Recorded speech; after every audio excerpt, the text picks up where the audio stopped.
ایک بادشاہ کو جنگل میں سفر کرتے ہوئے ایک سانپ نے ڈس لیا۔ شاہی طبیب اپنی تمام تر کوششوں کے باوجود زہر کو جب بادشاہ کے جسم میں پھیلنے سے نہ روک پایا تو زاروں قطار رونے لگا۔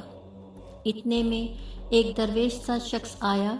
بادشاہ کو اس زہر کے درد میں تڑپتے ہوئے دیکھا تو بادشاہ کی ٹانگ پر جہاں سانپ نے کاٹا تھا تھوک دیا اور بھاگ گیا۔ بادشاہ کے سارے ساتھی بادشاہ کی فکر میں تھے، اس لیے دیوانے کی اس حرکت پر کوئی بھی درویش اس کے پیچھے اس کو پکڑنے کے لیے نہ گیا۔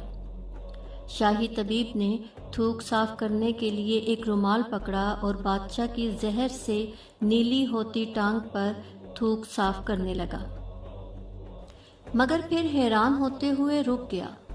اس نے انگلی سے تھوک کو سانپ کے ڈسے پر اچھی طرح مل دیا، جس سے فوراً ہی زہر کا اثر زائل ہو گیا۔ بادشاہ ہوش میں آئے اور جب انہیں درویش کے تھوک کے قصے کا پتہ چلا تو بادشاہ نے فوراً حکم دیا کہ اس درویش کو فوراً ڈھونڈ کر حاضر کیا جائے۔ سپاہی چاروں طرف پھیل گئے اور تھوڑی ہی دیر میں درویش کو ایک درخت کے نیچے سے جا پکڑ کر بادشاہ کے سامنے پیش کر دیا۔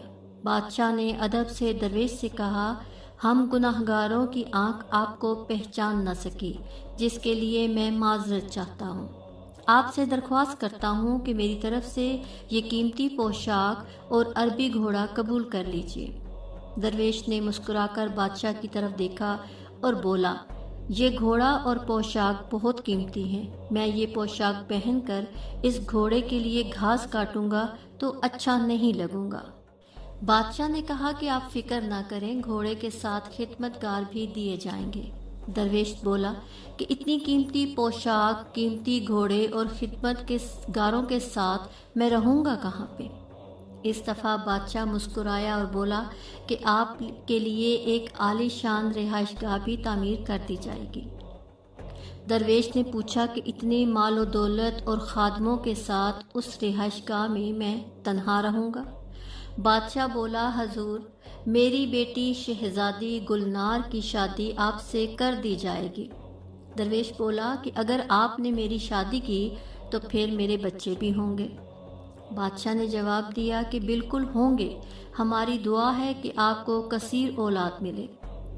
درویش بولا کہ اگر ان بچوں میں سے کسی بچے کو خدا نخواستہ کچھ ہو گیا تو پھر رونا کس کو پڑے گا؟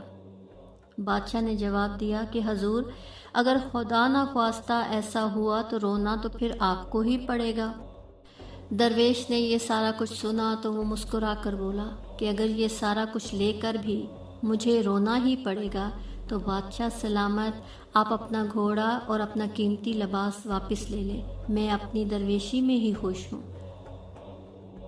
جزاک اللہ خیر۔ السلام علیکم۔